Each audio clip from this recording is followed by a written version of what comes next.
been about 48 hours since the Lok Sabha election results came out, and the verdict is clear. A majority for the National Democratic Alliance at 294 seats. Modi-led Bharatiya Janata Party reduced to 240, that is 63 seats down from 2019. Contrary to what many predicted, the India Alliance at 232 seats did give a tough fight. Different data points are still trickling in. The thin margins, vote share among different categories, and how each seat voted. And if you look at the data set closely, whatever has come in that is, there lies a story in each state. So earlier today, I spoke to Dr. Kartikeya Batra, visiting fellow at C Voter, to help us give a comprehensive picture of the results, the voting patterns in each state, the major surprises, BJP's losses, India's gains, and what is the message that the Indian voter has sent through these results. This is quite an insightful chat, so do watch it till the end. Let's begin.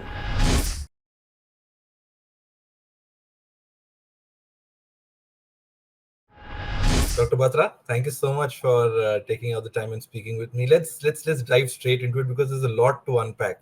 For starters, exit polls have gone horribly wrong. They're predicting 400 par, 350 plus, and here we have the NDA well below 300 and the BJP under 272 as some had predicted. For starters, tell me your three biggest takeaways as far as the results are concerned, Dr. Batra. Thank you. Three biggest takeaways. I think it's just difficult to summarize it into three, but because there is just so much. But I would say the vote of much lower confidence in the NDA in northern India, Rajasthan, Haryana, Uttar Pradesh. That is one. The surge of the India alliance in key states like Bengal, Bihar, and Maharashtra. The Congress doing relatively much better in straight contests against the BJP, and the emergence of the BJP in certain crucial states in the east and south like Odisha, Telangana, and in terms of vote shares in Kerala and Tamil Nadu. Right. So let's take this piece by piece. Let's look at the Congress and the India Alliance first. I want to focus on states like some of them you mentioned: Maharashtra, Rajasthan, Uttar Pradesh, Haryana, Karnataka. Yeah. In Maharashtra, surprisingly, the Congress emerged as the single largest party. Rajasthan, they brought down the BJP's tally. Uttar Pradesh, the biggest surprise, more than the Congress, it was the Samajwadi Party that really stood out, and the Congress. But I have something to say to that on Uttar Pradesh actually. So, but continue. Yes. Yes. We'll come to that. In Haryana, I think you had predicted that the Congress has a very good chance of giving a tough fight to the BJP. 10 seats is what the BJP swept last time. And here we have, I think it's 5-all, if I'm not mistaken. And Karnataka, where the BJP and the JDS combined, still couldn't match the 2019 tally. So, a good fight from the India Alliance, from the Congress. Have they clicked together as an alliance with the Congress really at the fulcrum of it, Dr. Batra? So I think the biggest takeaway, as you yourself were counting it, and subconsciously, I think you're also analyzing it the way we all are, which is the correct way. This eventually became a collection of state-wise elections. There was no one national tone to it, unlike 2019 or 2014. We were saying it, but with cautious. I was saying it with cautious. The election has been localized, but to what extent? And even in a localized election, my contention was that BJP, because of its organization and its resources, probably will give a very tough fight to India and probably will have the upper hand. So BJP, of course, has the upper hand with 240 seats, but in these states, as you mentioned, different factors were at play. Let's start from the north. Okay, I had said there are 5 swing states: Bengal, Bihar, Maharashtra, Karnataka, and Haryana. During the election, I added Rajasthan to that tally, given the field reports that were coming in. But I'll concede, not in my wildest dreams did I expect UP to swing so much. So let's go one by one. Haryana, Rajasthan, the factors were essentially specific to one community to begin with. The Jat community was not very happy with the BJP. And so that was because of a variety of reasons. Farmer protest, Agniveer, the way the wrestlers' protest was handled. But you know what is very simplistic is to say the Jats swung and that's what made the difference. Well, if the Jats had swung single-handedly, there would have been a very strong counter polarization among the non-Jat communities. That could be the other OBCs or SCs and the upper caste, of course. Whenever I was talking to people in states like Rajasthan and Haryana during the election, I asked them, you are saying that Jats are swinging, what about the other communities? And they said that, that's a very good question, but actually Jats are also swinging with the SC, ST and the Muslim communities. And of course, a little bit of OBCs because of the candidate selection. In Haryana, for example, the Congress gave a lot of non-Jat tickets to get their communities' votes. So it was a swing not just amongst a vocal community, which was the Jat, which was the case in 2022 UP elections in Western UP, where because the Jats became very vocal, everybody thought the RLDSC will sweep. Of course, they did well in some pockets, but not the entire Western UP, because when you have Jats consolidating behind one section or a vocal community, you have also counter polarization. That did not happen, because not to that extent that they damaged the Congress, because the Congress was able to get the support of SCs and Muslims. The Muslims, of course, but also the key support of SCs and other OBCs. Yesterday, I did some analysis, Shubham, and the Congress actually seems to have done really well in SC reserved seats, SC reserved seats. And then, that number, which was, I think, 10 out of 131, has risen to 32, if I'm not wrong. I think it's in the 30s for sure. Whereas the BJP has plummeted in that category. So that is one take from that's Haryana, Rajasthan. And so why I combine Haryana, Rajasthan? Because the Jat dominated seats in Rajasthan are the ones where you saw the most swing. So it's not the entire Rajasthan, it is that belt that joins Haryana. So for me, this region was a swing region. And it so happened. And Congress was able to get 8 seats in Rajasthan and 5 in the 13. These are 2 states where the Congress could not open its account in 2019, and combined 2 states, they got just 1 seat in 2014. So that's one.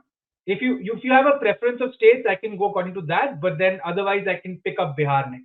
Yes, I think we can go on to Bihar. We can go in the order Okay. you want, because each Perfect. state almost, I think, has a story in its of its own. So Absolutely. yes, And we can go. what is the story in Bihar, right? Story in Bihar was that we had this last minute switch in the alliances, where the JDU pulled out and the Congress was left with RJD. And RJD then got the VIP party to join it, right? So the alliance was Congress, RJD, left, VIP on one side, and BJP, JDU, Hum, and Upendra Kushwaha's party on the other side, right? So you might say by the end of it, it's 30-9 plus one independent, who is basically Congress's Pappu Yadav. 30-10, so what's the big deal? It's a big deal, because the India Alliance was just 1 seat last time. And see how the swing has happened there, right? The RJD has got 4, Congress has got 3 seats, and 1 independent is also Congress's candidate, so it's basically 4-4, and 2 have gone to the left. The Bihar story was that Nitish Kumar's credibility was low, much lower than it has been in the past. The BJP seemed to have been fighting well. But, and when we come to Uttar Pradesh, I'll probably dwell on this more, but in Bihar, the Love-Kush combination that has been associated with Nitish Kumar, which is the Kurmi-Koiri votes combined, which is, if we put it together, it's 7-8%. The Kushwaha community, the RJD went all out to woo that. There was resentment within the Kushwaha community in Bihar from the NDA side because of several local factors, including the seat of Karakat, where Upendra Kushwaha was contesting. But the RJD, what it did was it fielded, the India Alliance fielded several Kushwaha candidates because they already had the backing of the Yadav and the Muslim communities. Plus, they got the Mallah community's vote through the Vikasshil Insan party. And even the Congress fielded, the Kushwaha community candidates. So the kind of social engineering that you have known BJP to do, the India Alliance was able to match up to it. And so you see in the Muslim-dominated Simanchal and in the Magad Bhojpur area, they have done really well. In the Muslim-dominated Simanchal, the Congress has won Kishanganj, Katihar, if I'm not wrong, and Purnia has gone to Pappu Yadav. The RJD has done well in its strong bastion of Magad Bhojpur, and Malay has also done well. So it might seem it's 10-30, but actually it's a big deal given where they were in 2019. So that is the Bihar story. Now let's come to, and I'm going to keep Uttar Pradesh for the end because I think that nobody saw coming. Maharashtra. See, in Maharashtra, all exit polls were all over the place.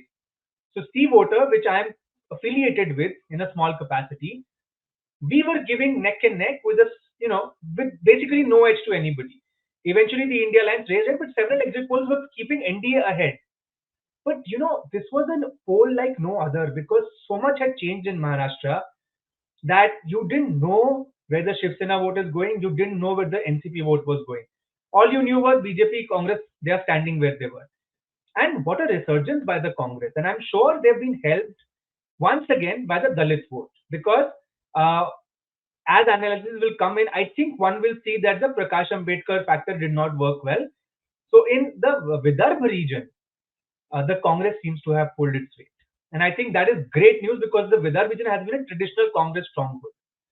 One thing is now settled that between the two NCPs, Sharad Pawar's NCP is the dominant party. Between the two Senas, it's more even, but Uddhav Balasaheb Thackeray that faction has done better. And the BJP's tally has gone down by roughly 10 seats.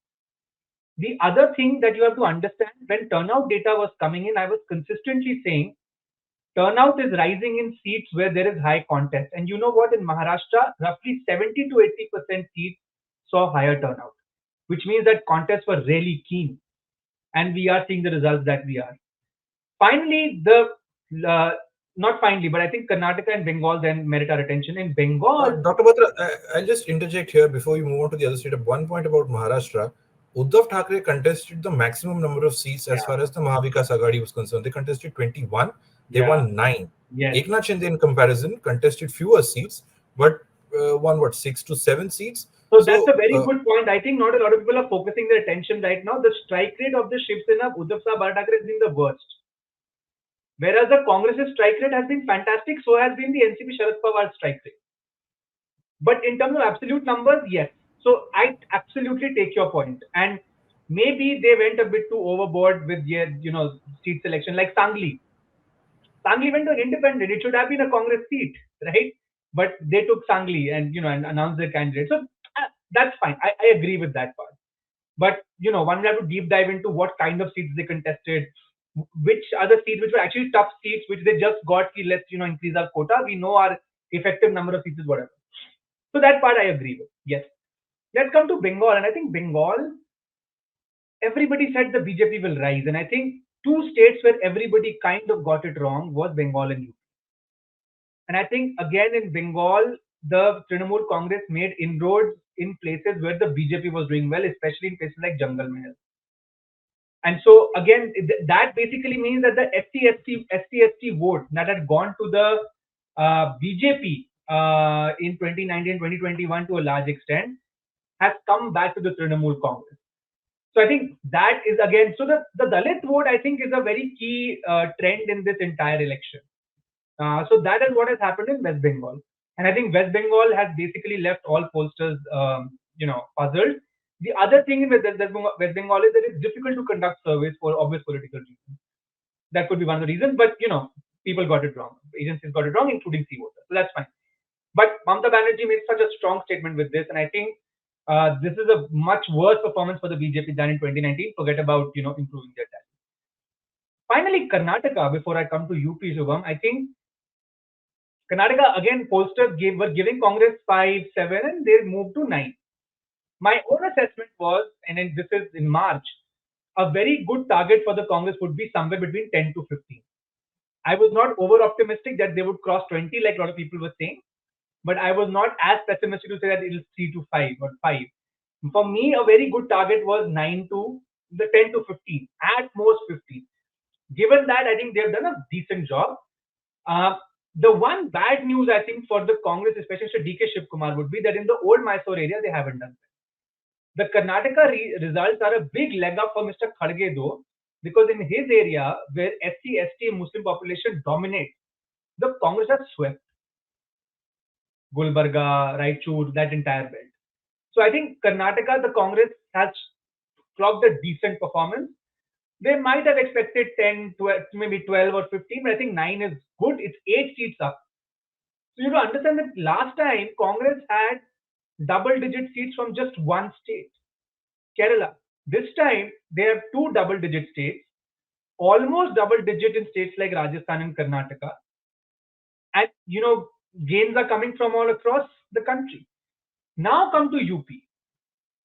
See, I was one of them, and that's what I'm saying. I admitted it. I got UP horribly wrong because my assessment was based on the data that I have plus the people I speak to on the field, and I speak to a variety of people. I didn't get a lot of inkling that UP would swing. Of course, there was discontent. Of course, there was resentment, and I thought eventually the Samajwadi Party Congress alliance fought a good election by localizing it. So I thought that if they could keep the BJP on their 2019 tally, roughly 60, that would be a very decent performance. But this is a huge surprise. And I think one of the reasons why exit polls got UP wrong was that nobody saw the BSP crashing to below 10%. Once that happened, your obvious assessment would be that a large part of Dalit vote would go to the BJP. But it is because of the Congress's presence that the reluctant Dalit vote voted for the SC plus alliance. The Dalits and Yadavs are not a natural coalition. But Congress's focus on the constitution, reservations, caste census, which is why I said I have to add something because eventually, in Hindi we call the Sehra. The Sehra of the victory will be tied on the SP's forehead, but this would not have been possible without the Congress. That vote played a decisive role. And what a performance in UP. I think that actually basically blindsided everybody, but I think a sorry state of affairs for the BSP. And with the victory of Chandrasekhar Ravan, probably we are looking at a different kind of Dalit politics in UP. Right. Let's move on to the BJP now. You gave almost like a state-by-state analysis as far as the Congress and the India Alliance is concerned. Let's move on to the BJP. Odisha, the big Madhya Pradesh, of course, they won even that one seat that was remaining of Chhindwara, Yeah. and It's they a sweep swept for the that state. BJP in 5 states, I'll tell you. Uttarakhand, Himachal, Chhattisgarh, Madhya Pradesh, Gujarat, Odisha. It's a virtual sweep. And that is why they are where they are. In fact, I would add one more thing, which would probably go unnoticed, and I have said this on some channels now. A victory for the Congress in Gujarat after 15 years in the Lok Sabha. Banaskantha. That woman, the Geniben Thakur, I think she deserves a lot of plaudits. I'm sure it would have been a very tough election to win in the bastion of the Prime Minister and the Home Minister. Absolutely, and that's, I think Bharuch was one seat that, as far as the opposition was concerned, that was being looked at because there was a Patan, lot I of think there were news. 4 5 seats. Patan, Bharuch, Bhavnagar, and Banaskantha, and maybe Sabarkantha. But Yes. I'll tell you one. So another data point. In Gujarat, in all seats turnout either stagnated or went down, but Banaskantha was the only one where it went up, which told you there was a contest. And in that contest, the Congress has emerged victorious.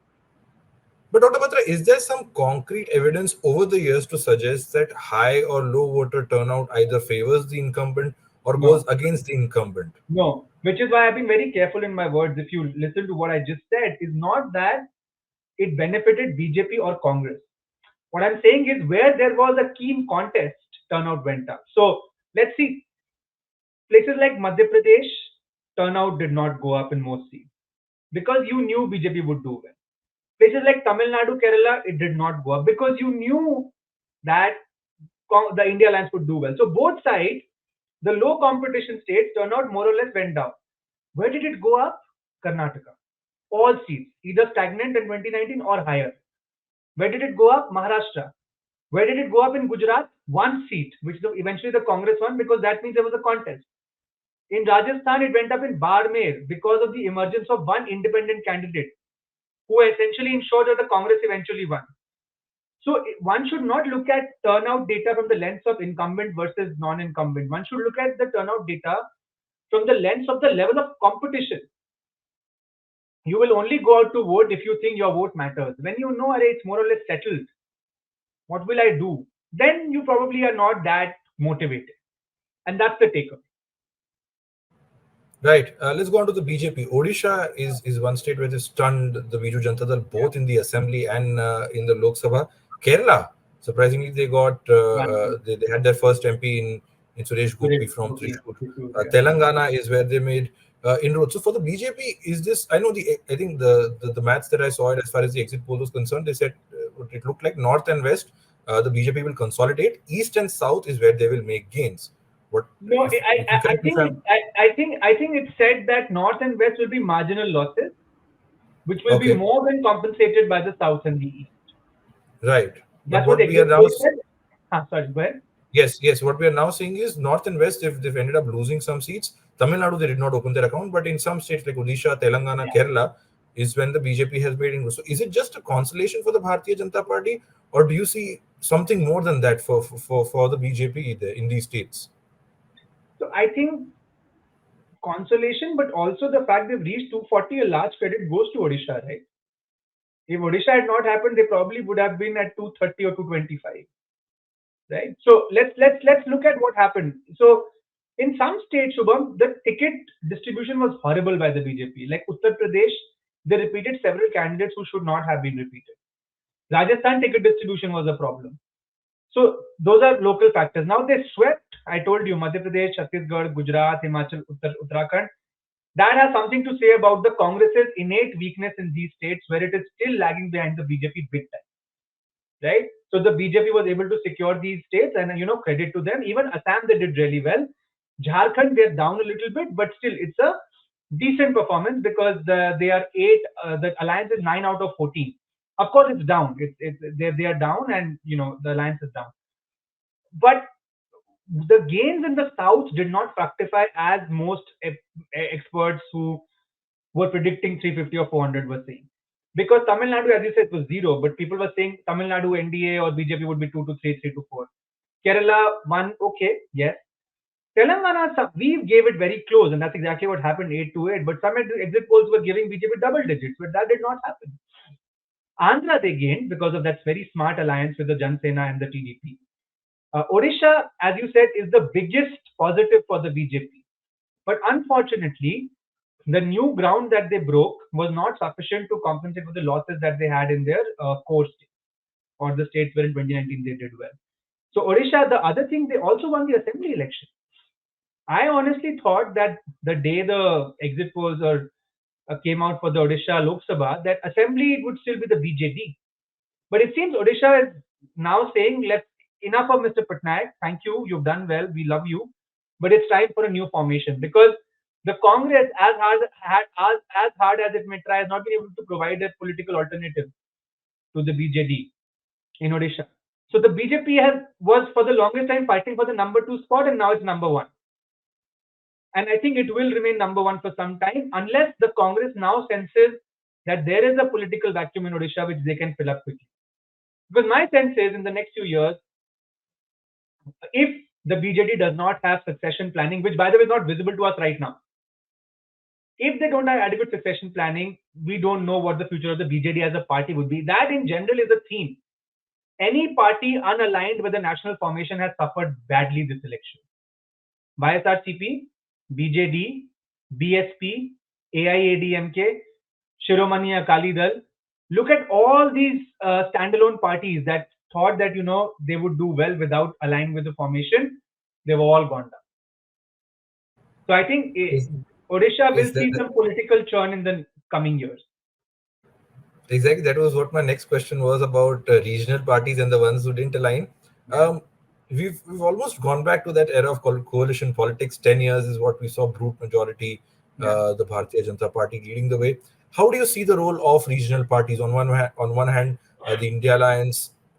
Some say Congress is at the fulcrum of the India Alliance. Some say it's not. But then there are regional satraps who are punching, who are I did not equally. add I did not add BRS to that tally, by the way. So look at even the BRS is gone. Yes, it's gone. It's gone. Even in the assembly and previously and now even here. So how do you see the role of regional players? On one hand, the parties that did not align, like you correctly mentioned, they've been routed in this Lok Sabha election. But Yeah, the other regional parties have given a tough fight. It's no more just the BJP absolutely. versus Congress. Yeah, Which, by the way, the strike rate on the seats where the BJP and Congress were contesting head to head. 92% is what the BJP won last time, the strike rate in terms of the seats they won against the Congress. And that has now come down to in the 70s, if I'm not okay. mistaken. So Yeah, I now, haven't cut those numbers, but I'm guessing you're right. Yeah, it sounds about yes, right. yes. So if we look at now on both sides, Regional players are someone have become the new in the NDA. Chandrababu Naidu and Nitish Kumar are the kingmakers now, and in the India Alliance, there's every like Sharad Pawar to Stalin, who swept Tamil Nadu.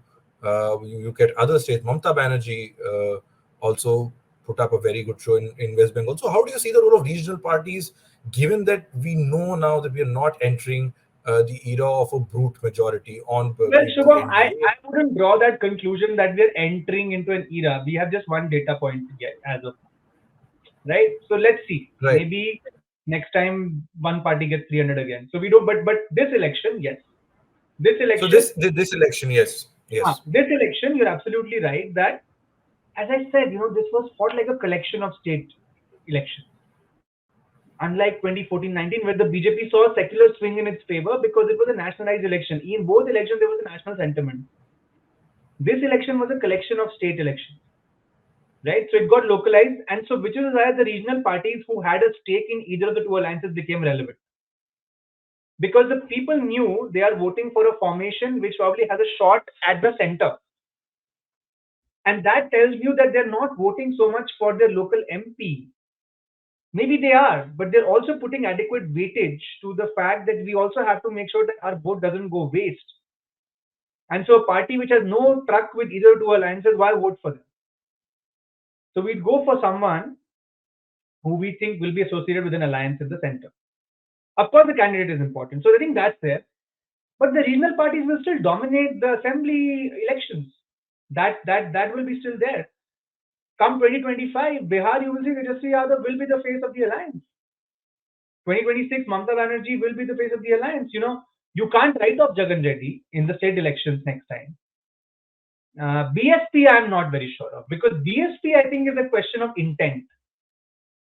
What are the voters seeing through right now? I'm not sure about what the BSP's future is, but I think other parties, I don't think that the BRS is completely dead.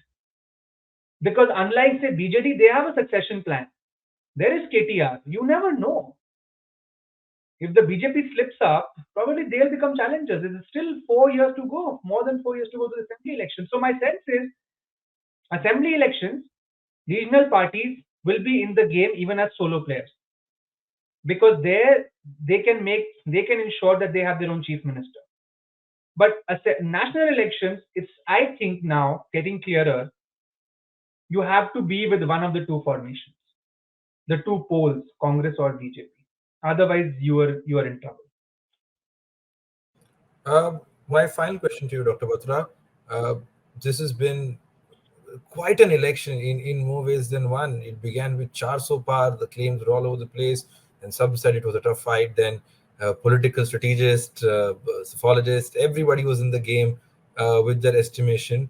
My final question to you: what do these results of this Lok Sabha election tell you or tell people about the Indian voter? What does the Indian voter have in mind when they are going to vote in a Lok Sabha election? And with the numbers that we've seen, where the NDA has the numbers to form the government, but not quite the majority that the BJP got single-handedly in the last election. So, what do these numbers really tell you about? Of course, there's a lot to explore. So, like you said, there are a lot of data Yeah. points that will still come out.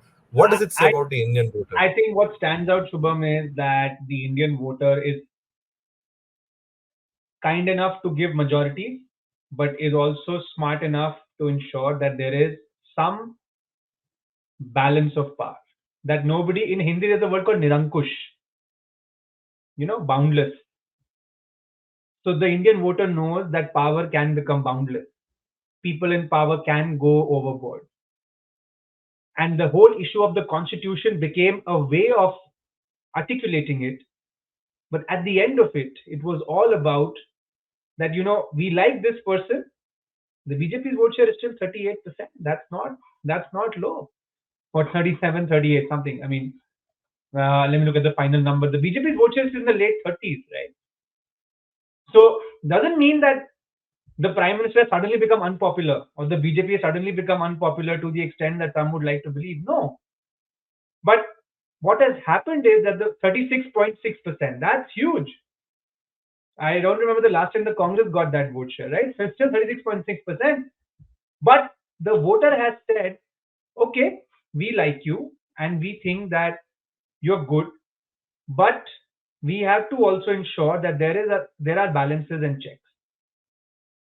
The voter does not like arrogance of power. The voter does not like to be taken for a ride. Those are the messages that are coming out. That, we are essentially what? When we say democracy, essentially we think of elections. Democracy has a lot more to it. The farmers' protest, honestly, Shubham, was an expression of our democracy. But to paint it as anti-national, whatever, that was wrong. You should have ways of that's democracy. So the voter said, Abhi, this is what I'm saying from these results. I'm not saying this is everybody or this will always happen. This election, the voter has said, okay, for the intervening 5 periods, you won't listen to me. You won't see me if I'm protesting. So, ठीक है, then I'll wait for the 5th year and then I'll go and do my job. And I think there is a message there. If a government wants to take this constructively, they should essentially ensure that democracy is not just about elections. It's got a lot more to do with platforms which ensure communication between the government and the people. And if you do that, then I think you probably will have a better chance of retaining your numbers. But the brazenness and the arrogance with which you dealt with issues like the one associated with Mr. Bhushan Charan Singh or the farmers' protest and other such incidents which I don't have to recall. And by the way, this is not just this government. Any party that has a brute majority has the tendency of going overboard. But I think for this government, the people said, chalo, theek hai. 240 will give you. Enough is enough. Why don't you change yourself a little bit and then we'll come back to you. Hopefully at some point for the BJP. So humility, I think is very is important. Yes, humility is the key thing. Key point here. Yes. Absolutely. On that note, Dr. Batra, thank you so much for speaking with me. It was really insightful. And I know there will be a lot of data that will come out in the days, both on the political front. A lot of things are still yet to happen. The government is yet to be formed, political negotiations. On the other hand, and there will be a lot of numbers state by state. I wish the incoming government the best. It will be an NDA government, it seems. I wish them the best. And I do hope that we enter into an era where growth, development, and redistribution can happen while at the same time having adequate balances and checks to power. Absolutely. I think that's a wonderful note to end the interview on. Dr. Batra, thank you so much for speaking with us. For our viewers, thank you so much for watching this interview. Do comment and let us know your views. What do you think? What do you make of the 2024 Lok Sabha election results? Dr. Batra had his say with numbers. Do let us know what you think in the comments below. Thank you so much for watching.